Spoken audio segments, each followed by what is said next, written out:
Hey everyone, welcome to r/Tales from Tech Support, where we get to have a little chuckle at the technologically disadvantaged, like me. I'm Uncle Reddit, and have I got a story for you. My computer won't turn on. One morning, a few months back, a user comes to me and says the above words, "My computer won't turn on." Immediately, I'm thinking of the basics. Power cables come loose, display cables come loose, etc. Easy peasy, right? This person, however, is an engineering designer, in other words, a pretty smart cookie. So I walk over to their desk, where I find one of our new desktops, built by yours truly, just a week or so before. Trying all the usual cable wiggling and checking gets me no further to solving this mystery. I can see a light shining through the case from the motherboard, so at least I know it's getting power. But pressing the power button does nothing. Wait, the power button? Flashback to when I built my first PC and it didn't turn on because I forgot to plug the front I/O panel in. No. Surely I haven't made the same mistake I made 10 years previously. I tentatively open the case, user watching over my shoulder, and straight away I see the issue. I had swapped the power and reset button around on the motherboard. Swapped them back, fired up the PC, and made a guilt-ridden comment about how I should probably find a new line of work.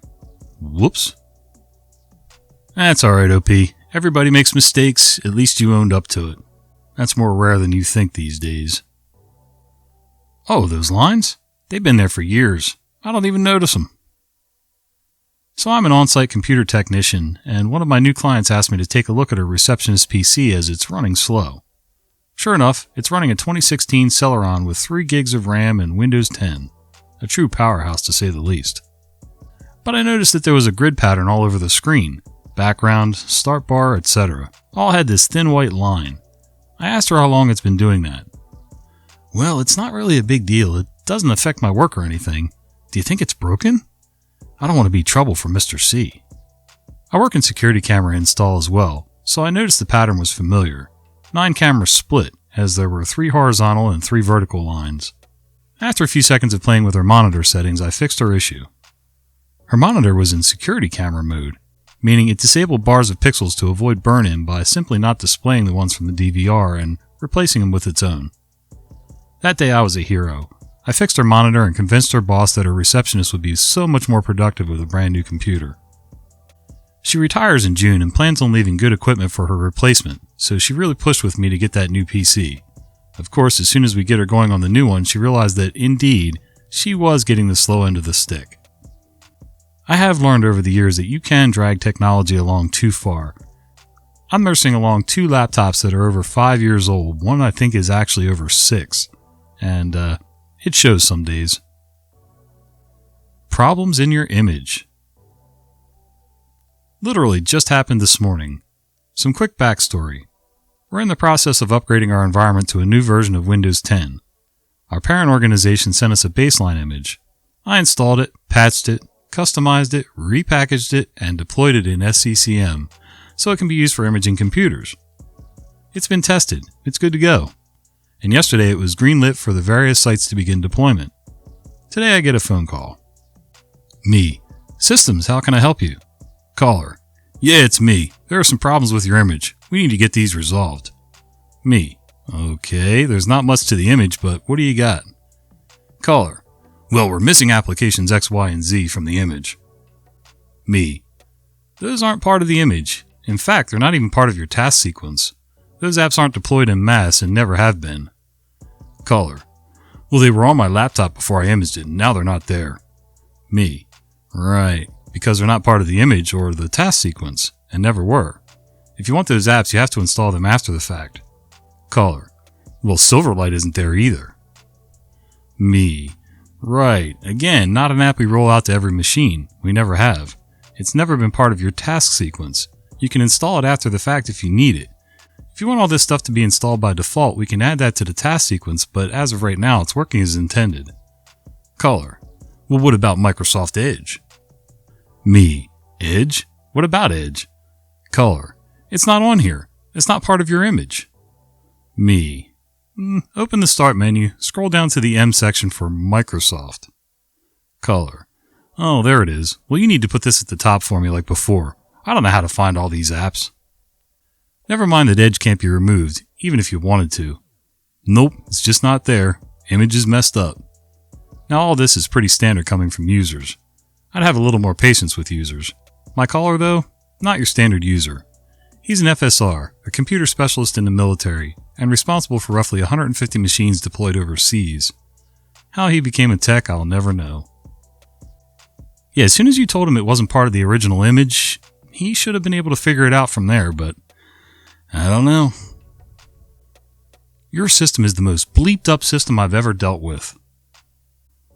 So you're in for a doozy. Mind you, this person sounds like she could be a spokesperson for Pall Mall with the way her voice sounds. I work for an IT firm on the help desk serving several clients throughout the country, ranging from corporate clients, education clients, nonprofit organizations, and healthcare clients. For one of our healthcare clients we service, names withheld for privacy reasons. If those that remember my first post where a caller would keep telling us to hold on, yeah, this stems from the same healthcare provider. Fortunately, she's been let go since, but that's another story. Anywho, we manage end-user credentials and permissions in this web-based EHR system where we just add users and reset passwords. So this lady from one of our clients' divisions likes to call in what seems like multiple times every day, complaining about the software. In her eyes, we're dumb for creating such a bleeped up system she's ever dealt with. So mind you, she has 17 tickets for the same thing, opened and closed, within the last 30 days. That should tell you how often she calls into the help desk. Not to mention she swears like a sailor all the time when she calls in. Most of the time, her issues stem from the EHR systems and have to provide their tech support number. Godspeed. So the latest happened in the past 2 days this week. First day she called in 4 times in a span of an hour complaining about this program. When I get her, she starts ranting and cussing me out, and she tells me never mind. Last I've heard from her that day. She calls back the next day to speak to her location's on-site tech supervisor about why he left demanding to speak with him. I asked the supervisor what to do and advised me to contact her regional director. I relay that info and she starts chewing me out, refusing to take no for an answer, and I hang up on her. She calls back in within seconds, chews out another tech until our team leader asks to transfer the call. Fun ensues, lol. Usually when she calls in, we mute our mics just because we can't stop laughing because this lady's insane and goes from 0 to 100 real fast. I jokingly suggested to the lead tech of the client to make a special queue for her and her insanity. Let's say we all got a good laugh because of her. Lol. There are plenty of stories about this user to go throughout the year. Gotta love people who either won't follow directions, think everything's about them, they're more special. Somehow they think it's your fault because they don't understand things and just can't get it through their heads. And then on top of that to abuse people like that. Yeah, no good. How do you remove a motherboard? Minding my own business, hurting my progress bars when I get a text message ding on my phone. Doc, how do you remove a motherboard from a computer? Odd question from my GP, but I go with it. Me. Very carefully most of the time. What's up? Doc, we're trying to remove a motherboard and it doesn't make any sense. Me.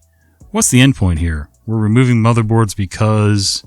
Doc, these computers are old and crash a lot. I don't know why I didn't go straight to the obvious answer. Me. Most motherboards aren't interchangeable. I don't know of any computer in your office that could change the motherboard out in. Yep, I thought he was trying to fix something. For about the duration it took to type out my message and click send. Me. Wait, are you worried about data on the motherboards? Doc. Yeah, we're taking these to the dump Friday. I didn't want any patient information on them. I literally smacked my head. Me. The data's on the hard drive. Small rectangular block. The motherboard doesn't hold any information long term. He sends a picture of the CD-ROM. Me. Not the hard drive, that's a CD reader. Explain it could have data if there was a disk in it. He sends a picture of the power supply. Me. Power supply. No data in that one. He sends a picture of the entire open case. Me. Right there, laying on the floor. That's the hard drive. Doc. What do I need to do to the motherboard? Me. To prevent data loss? Nothing. Beat that CD-ROM and the hard drive with a hammer. 15 minutes later, he sends me pictures of a beaten hard drive. Then I remember he has a bunch of old laptops. Me. If it was me, I'd just beat everything with a hammer and chisel things and then dump them back in the case and close it up for easy disposal. Doc. Okay, thanks. About 20 minutes later, I remember one of his kids has an industrial shredder. I let him know to run the hard drives through that thing. About an hour later, I remember all that patient info was in the cloud. But those were computers from 15 plus years ago. Maybe it wasn't always in the cloud. Hey man, I'll give the doc 2 points just for thinking about the patient data. It's funny how many small practitioners just either don't think about it or just don't care and don't think it'll ever come back to bite them in the butt. So good for him for thinking about that before he tossed them. What do you mean two things can't occupy the same space at the same time? Good morning, Tales from Tech Support. Pretty sure this is my first post here, or at least my first in a very long time, so please go easy on me. Had an amusing and aggravating situation arise early this morning and thought y'all might get a kick out of it. First, a little background for you. My small company does engineering work, primarily, but we also teach some classes. Historically, these have only been allowed to occur in person, but with current conditions, the accreditation body has been forced to allow virtual classes with some strict stipulations.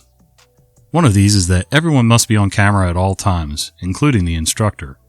For students, this is to ensure there aren't 50 people taking the class when only one seat was purchased.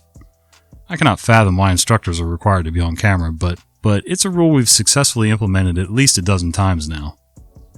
Anyway, on to today. Our CEO is our main instructor for these classes, and today she decided she didn't want people knowing she had notes she was referencing for her PowerPoint. This has never been an issue in the past. She just kept the notes on the table in front of her and glanced down at them as needed. Students knew and it wasn't a problem. I'd like to imagine they'd rather she use her notes instead of trying to remember everything and give incorrect information, since these classes are extremely expensive. Myself as IT and her admin assistant, who is the moderator for the class, spent all morning trying all sorts of things to keep her from having to look away at her notes. This included propping her notebook up on an art easel we had from a team building event. I can tell I'm looking over to my notes. I know they can too. Virtual notes in the webinar application while sharing the slides. I can't see the notes and everyone's cameras at the same time. The moderator is there literally only to monitor the cameras and call out questions. Virtual notes and cameras on one screen and share the slideshow on the other? I'm having to look over the camera, I'm sure they can tell. Use an external camera, she has a laptop, and position it above or near the notebook. They can see me reach over to flip pages.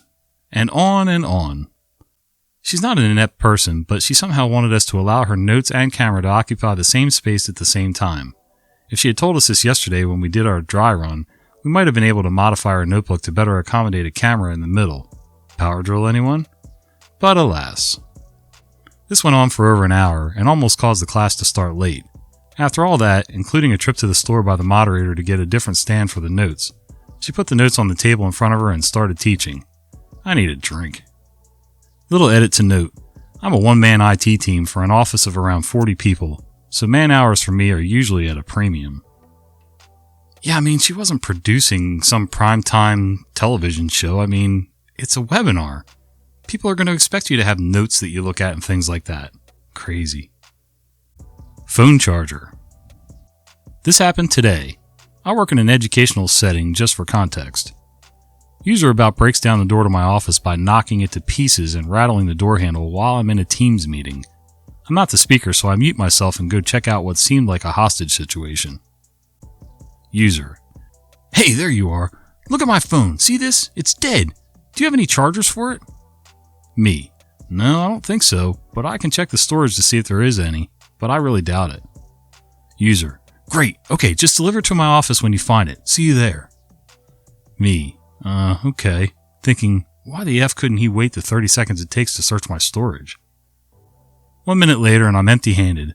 We're completely out of that particular charger. So I walk up to his office to tell him the bad news. I knock on his door and he opens it expecting me to have the charger. Me. I'm sorry, but we're completely out of chargers for this type of phone. Him. Pulls up his phone and puts it to my face. Look, it's dead. I need this up and running. We have to get it up somehow. He keeps looking at me like I can just pull a charger out of my butt, but I tell him that we have to order more of them. User. Yeah, thanks for that. I really need it, but since you can't find one, then F it. Me. I'm sorry, but maybe you can ask someone if they brought their charger? Meanwhile, I'm thinking about the nerve of this guy to have this tone when it's he who forgot his damn charger. User. Yeah. Closes the door. The way he looked at me was super condescending. It's hard to make it seem like that over text, but I feel like crap afterwards. In hindsight, I'm thinking of several ways he could get that phone up and running. Go to the nearest gas station and buy a new one, you cheap F. Drive home during lunch and get the charger. Ask around the other offices if someone has a charger. Yeah, it's amazing how many people don't want to try to solve their own issues. They just expect you to have the magical fix right on hand. Unbelievable. Oh, and then give you attitude because you can't fix their mess up. One of those times that a lack of data retention policies saved my job. I read another post about overzealous clients wanting features outside of the scope of current software, and I remember back when I was in my first big kid IT job. I had to use a little in-shop web app that basically fed a CSV file into a SQL injection. On the page, there was a browse button to point out your new file. There was a window within the tables showing all the data. There were two buttons, Load and Load All. I was trained to browse to my file, click Load. Load All was apparently a resume generating event. Not a great explanation, but Load All equals bad. I asked, as a bright new solutions provider, to the company that I should get this fixed. If one button is big ouch, then can we just put a better label on it? We'll see if we can fit it into the next roadmap. One morning after a 19-hour incident bridge the night before, I get a ticket to load some data. I point to the new CSV and click Load All. The display of the tables goes from a full screen to like 7 entries. The Load All button replaces the data in the database with that file instead of appending it. Aw, crud. I go tell my boss that I messed up. He runs off to the storage team to get an emergency restore going. Meanwhile, I'm pretty sure that I'm fired. I start looking at the process and realize there's at least 3 years of CSV files on this share, so I just start adding them. By the time my boss got back to ask specific questions about the location of the restore, I had all the files loaded again. One of my other team members was on an incident call for my shenanigans by that time as well, and they started reporting the data being back. The Load All button was updated with an additional "Are you sure?" box within the end of business that day. I don't know enough about CSV and SQL to even comment on this, honestly. But I get it. Safeguards are a good thing. A riddle which anyone here will answer correctly. A long-ish time ago, some decades back, I had a side gig I was doing while I was going to college. It was a small investment firm, maybe 6 people total, all being run by the owner. We'll call him Bill. Bill was argumentative. Bill knew more than everyone. He was pretty much the worst sort of person to work for. But he broke things around his office with alarming regularity, and I only had to deal with him a few hours a week, so why not? A poor college kid has to take what he can get. Bill had a Novell 311 server hosting the company's main data store. I did say this was a while ago, right? It had run out of space. Bill said, "The previous guy just added another drive. Do that." This is something in Novell called spanning. You take multiple drives and make them into one big virtual drive, basically RAID adjacent, but with no redundancy. Every drive you add multiples your chance of having something bad happen to you. If you have a 3-drive span, if drive 2 goes bye-bye, you lose the entire span and everything on it. It's the worst possible solution. I explained this to Bill and told him we need to do backups. Bill disagrees. We've never needed them before. I came up with a tape swapping routine on the 311 server and wrote a document on how to back it up. Did they do it? No, of course not. I noticed Bill had a tape backup on his desk machine. I set that up to stealthily back up the Novell drive to his tape drive at midnight. He discovered it and disabled it, because of course he would. He didn't think of it, so it wasn't a good idea. So when the local power company sent the office a letter saying, "Hey, we need to work on the utility poles in your area. We'll be disconnecting your building from power at 11:30 at this date. Be ready for it." Were they ready for it? Of course not. Guy on the pole at the appointed time takes his clippers and zap, kills the power. Office goes down in a mighty crash. And of course it kills the span drive in the Novell server, which they had disconnected from the UPC for reasons only they know. Okay, now the riddle. Bill calls me screaming, "Whose fault is it?" Well, guess. Bosses always had the good ideas, don't they? "We never needed that before. I've never done it like this before." All kinds of BS stuff. Hey guys, thanks for hanging out with me today. If you've enjoyed this content, would you do me a favor? Would you consider giving this video a like, subscribe to the channel, and maybe click that little bell icon so you don't miss the fat guy with the beard telling you stories. See ya!